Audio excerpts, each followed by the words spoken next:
I tended Ash for 6 years before the Ringmaster ever asked me to use the word hunt instead of find. Voss ran the drumlin circuit the way some men run a debt book, smiling at the front of the wagon and counting at the back of it. We crossed half a dozen colony towns a season, and in every one of them, the crowd paid good coin to stand at a rope fence and watch a tundral warbeast eat raw meat out of a bucket. Ash was 11 feet of ash-gray hide and bone plating, built by some armory program 3 wars back to run down deserters in the snow. When Voss bought him cheap off a decommissioned unit, he didn't see a retired soldier. He saw an attraction. I was the one who fed him, the one who pulled the burrs from under his collar plates and didn't flinch when he leaned the full weight of his skull into my chest like he was trying to push me through the wagon wall. Everyone else on the circuit kept their distance and called that smart. I called it lonely, for him. The trust didn't come easy, and it didn't come from anything clever I did. The first season, Ash wouldn't take food from my hand at all. He'd wait until I set the bucket down and walked off, then eat once my back was turned, the way an animal eats when it still expects the hand that feeds it to be the hand that hurts it later.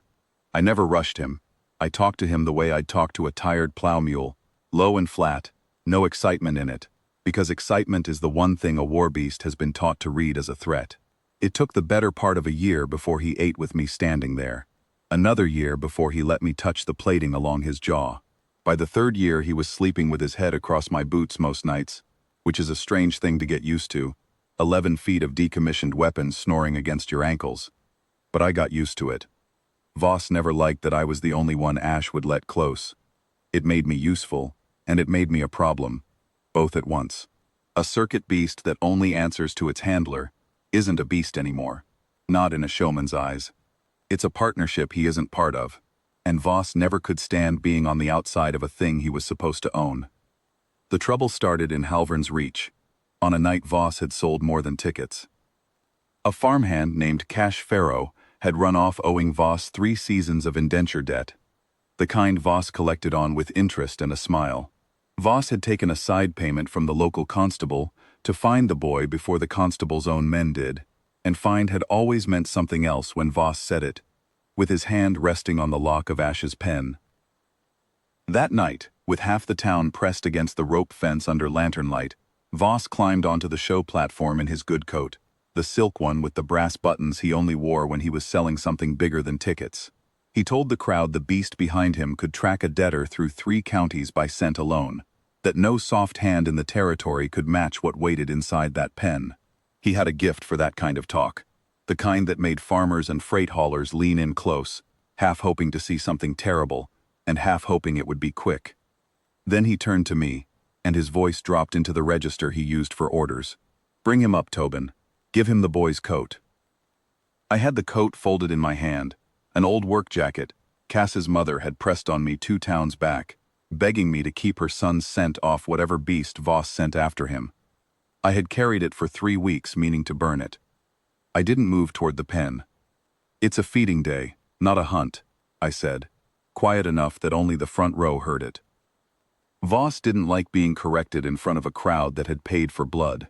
He crossed the platform, took the coat out of my hand himself, and went to the pen gate. Ash didn't rise for him. He never had.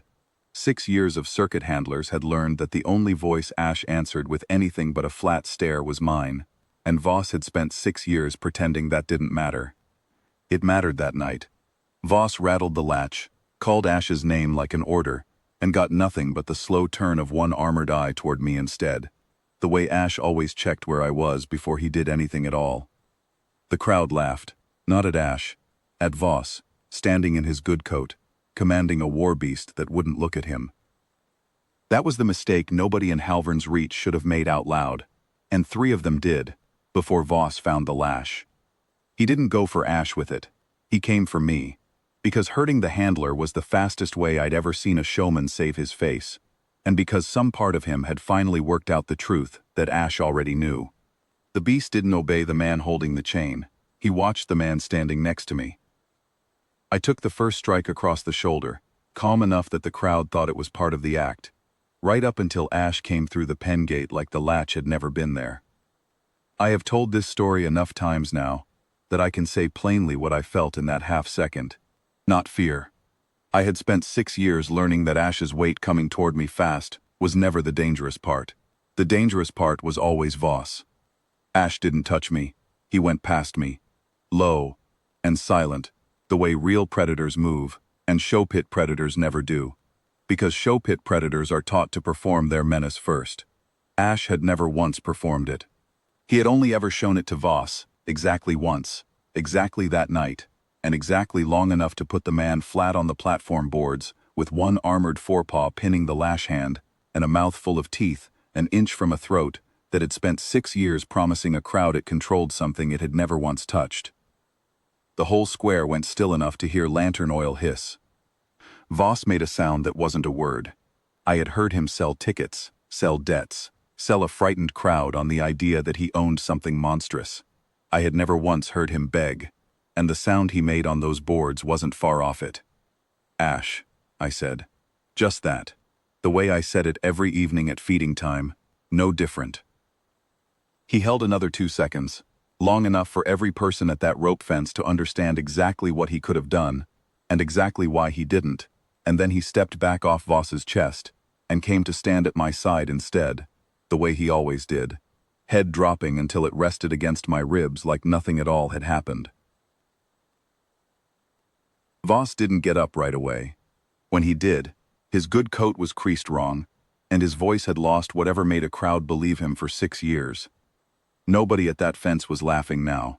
They were looking at the man who had spent a season selling them a monster he had never been able to touch, and at the monster standing calm with its head against a beast-keeper's chest, and they were doing the arithmetic on which of the two had ever told them the truth. Cash Farrow's debt got torn up in the constable's office 2 days later, once half the town decided they were not interested in collecting it on Voss's behalf anymore. The constable, to his credit, looked relieved to have the excuse. Voss left the circuit before sunrise, on foot, with a bag over one shoulder, and no crowd left to sell to, and no beast that would come when he called. Somebody said later he tried to start a new Act 2 territories over, with a pair of trained marshhounds, and that the hounds wouldn't come to him either. I never confirmed it. I didn't need to.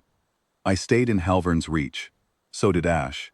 Nobody objected to a war beast living loose at the edge of a colony town, once they had watched what he chose to do with the chance to be exactly as dangerous as everyone had always said he was.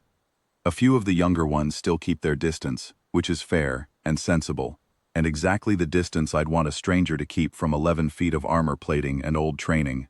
But the Farrow family leaves a bucket out some mornings anyway, more out of gratitude than need, and Ash eats from it slow, the way he eats from anything he's decided he can trust.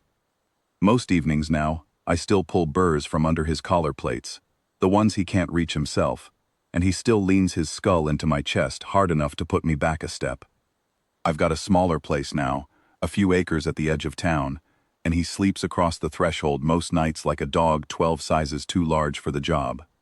6 years I spent waiting for someone to ask what Ash actually was, underneath the show. Turns out the answer was never about the beast at all.